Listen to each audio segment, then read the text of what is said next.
Olá, este é o CNN Money, o podcast que te ajuda a tomar as melhores decisões. Hoje é terça-feira, 13 de setembro. Eu sou Thaís Herede com Priscila Yasbeck. Vamos deixar você muito bem informado sobre a economia no Brasil e no mundo. Nós começamos aqui pelo Brasil, minha gente, porque vocês estão assistindo aí que segue acontecendo a onda de revisões para a economia brasileira. Então está melhorando a previsão para a inflação, para o PIB, e o que a gente pode perceber é que esse movimento de reavaliação, ele está se dando para esses 2 anos e a diferença está na intensidade do desempenho esperado. Vocês vão se lembrar que 2022 começou com uma previsão de chuvas e trovoadas para o Brasil. O governo veio, ligou um ventiladorzão e a ventania de estímulos fiscais, adiantamento do FGTS, Auxílio Brasil Maior, antecipação do 13º, e agora esse ventilador está mais poderoso do que nunca, mas a redução dos impostos acabou empurrando essas nuvens que estavam prevendo aí chuvas e trovoadas. A queda no preço das commodities lá fora, uma certa normalização também das cadeias de suprimento, acabaram se somando à forte recuperação dos serviços com a reabertura da economia. Tudo isso acabou ajudando a abrir o horizonte para 2022. A relutância dos economistas está na composição do cenário para 2023, para o ano que vem. Tem frente fria vindo do Banco Central. Está com juros lá em cima e já avisou que vai segurar a taxa nas alturas porque quer assistir a uma queda estrutural da inflação, estrutural dos preços. Nós já trouxemos aqui quantas vezes o Roberto Campos Neto e outros diretores do Banco Central têm repetido que a queda da inflação é bem-vinda, é benigna, mas ela está se dando através da ação do governo com redução de impostos, para que o processo inflacionário seja contido e a trajetória da inflação seja realmente de queda estrutural até a meta de inflação, o Banco Central quer esperar mais tempo. Lá de fora tem tornado. O crescimento vai ser menor, tem uma incerteza gigantesca para saber quando que essa tempestade vai passar. O dado mais esperado para hoje, Priscila vai falar isso daqui a pouquinho, é a inflação dos Estados Unidos. Tudo indica que pode ter chegado já no pico, mas e aí como é que os bancos centrais vão resolver? Ainda há muita incerteza no caminho. Então a dúvida que resta agora sobre o Brasil é o seguinte: qual a disposição do novo governo em deixar esse ventiladorzão ligado para manter esses riscos, frente fria, tornado, bem afastados? E principalmente, minha gente, como pagar pelo custo dessa energia, desse ventiladorzão? Essa é a grande dúvida sobre 2023 e é por isso que as previsões melhoram para 2022 e para o ano que vem numa intensidade completamente diferente. Vou dar aqui apenas um dado. Crescimento do PIB para esse ano vai subindo, é mais de 2,5%, e para o ano que vem também se recupera. Mas se chegar a 1%, que é o teto das previsões, já é considerado uma previsão mais otimista. E tem um fator bem diferente para o ano que vem, que é essa conjuntura de fatores de fatos acontecendo lá fora e aqui com a taxa de juros fazendo o seu total efeito. Então, há muita incerteza, mas essa diferença na intensidade e no efeito esperado para 2023, ela é uma realidade hoje.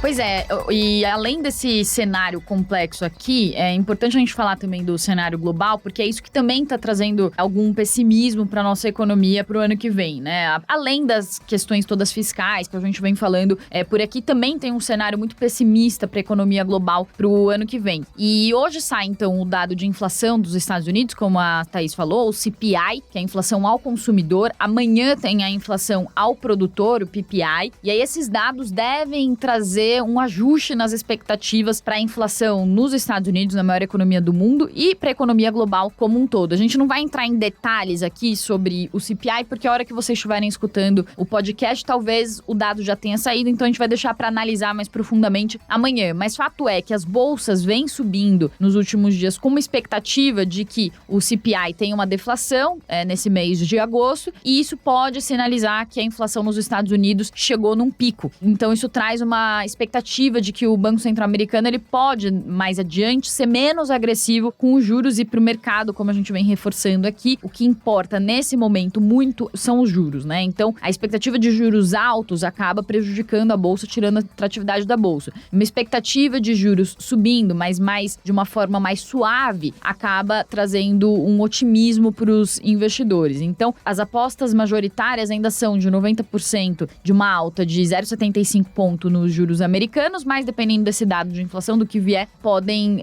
mudar, né? Inclusive com alguns estrategistas dizendo que se vier um dado bem abaixo do esperado, isso pode até fazer as apostas de um aumento de 0,5 ponto na próxima reunião do Fed, que é na semana que vem, renascerem e deixar o quadro um pouco mais incerto. Mas não vamos falar muito sobre isso, porque a gente vai trazer mais detalhes amanhã. O que a gente queria propor aqui é falar sobre o cenário global como um todo, né? Porque a gente também vem reforçando aqui que existe um cenário de várias economias do mundo desacelerando, com destaque para Estados Unidos, então, com essa inflação que em junho bateu mais de 9%, chegou num recorde, mas uma inflação ainda muito alta, ali nos 8%, que está muito acima da meta de 2% lá nos Estados Unidos. Na Europa também, a inflação subindo muito. Hoje, inclusive, saíram os dados, tanto na Alemanha quanto na Espanha. Na Alemanha, a inflação acelerou de 7,5% para 7,9% em agosto, que é altíssimo para os padrões alemães, né? Os países avançados estão acostumados ou estavam acostumados com taxas de inflação muito baixas, então para o brasileiro talvez não surpreenda uma taxa de 8%, 7%, mas para países avançados é algo muito atípico. Lá na Espanha também a taxa já tinha passado dos 2 dígitos pela primeira vez desde 85 e agora acelerou, foi para 10,5% a inflação em agosto, acima da expectativa de 10,4%. No caso da Alemanha já era esperado essa aceleração da inflação, no caso da Espanha ficou um pouco pior do que o mercado previa, mas é mais do mesmo, né? Mais dados de inflação reforçando que a inflação na Europa está muito alta, porque os países europeus eles estão muito perto ali da crise que acontece por causa de guerra na Ucrânia, crise de energia se acentuando, uma crise que já vinha antes da guerra na Ucrânia, já vinha com uma situação de transição nas matrizes energéticas, transição verde, que já vinha encarecendo os preços, veio pandemia, veio guerra na Ucrânia, a situação por lá ficou bem complicada. Então, todo esse quadro, e isso sem falar da China, né? A China, por exemplo, o mercado chinês estava fechado ontem, hoje Xangai voltou a operar, andou de lado, fechou numa leve alta de 0,05%, porque também na sexta saíram os dados de inflação. Lá na China, os dados de inflação produtor, por exemplo, vieram na mínima em 18 meses, o que mostra que a China também está desacelerando. Então, os principais motores da economia global, China, Estados Unidos e Europa, numa situação bem complexa. E a gente perguntou justamente sobre isso, sobre esse cenário para o Gustavo Cruz, da RB Investimentos, porque existe um curto prazismo no mercado, né, de olhar esse otimismo com a inflação americana e ter uma alta aqui no curto prazo. Mas o cenário mesmo que a expectativa diante do que era esperado melhore um pouco, o cenário ainda real ainda é muito complexo. É um cenário de inflação alta no mundo todo, bancos centrais com juros elevados no mundo todo e elevando juros, parando mais cedo em alguns países do que em outros, previsão de parar mais cedo em alguns países do que em outros, mas ainda assim um cenário de juros altíssimos no mundo inteiro, isso esfria a economia. Então, a pergunta que a gente colocou para ele é o que vem daqui para frente, né, desse cenário todo? E será que o mercado não está nesse momento com um otimismo exagerado, se apegando às poucas notícias que são levemente positivas para subir diante desse cenário que, tirar dessa expectativa de inflação, depois o que vem, se a inflação de fato tiver atingido um pico no mundo, depois o que vem é desaceleração das economias, né? Então essa foi a pergunta que a gente fez para o Gustavo. Vamos ouvir. De fato, você vai ter nos Estados Unidos e na Europa o último trimestre desse ano e o primeiro trimestre do ano que vem mais desafiadores, especificamente na Europa com a questão da guerra na Ucrânia. Certamente a economia vai sofrer. A gente já tem relatos de indústrias parando na Alemanha, porque a conta de energia está tão alta que não compensa para ela estar funcionando, está custando rodar diariamente. E isso deve se intensificar conforme o inverno chegue e conforme a situação da Rússia com a Ucrânia não se decide. A não ser que tenha um novo episódio, isso deve continuar. E aqui para o Brasil, a gente acaba sendo impactado indiretamente por preços internacionais, acaba sendo impactado também por uma economia mais fraca em relações comerciais.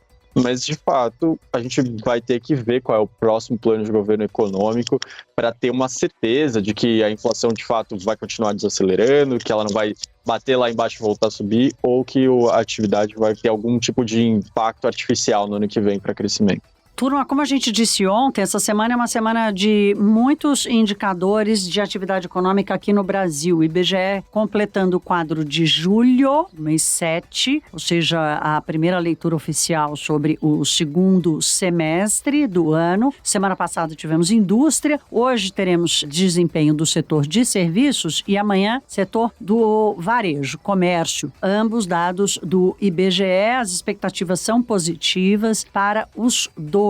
A expectativa de alta hoje é de 0,7. Vocês sabem, a gente grava o Money antes de sair o resultado, mas ao final da semana vamos fazer essa análise completa, até porque na quinta-feira tem o IBCBR do Banco Central. E aí vai se formando, então, a fotografia da economia brasileira na entrada deste segundo semestre. O CNN Money vai ficando por aqui. Se cuidem, um beijo, até. Tchau!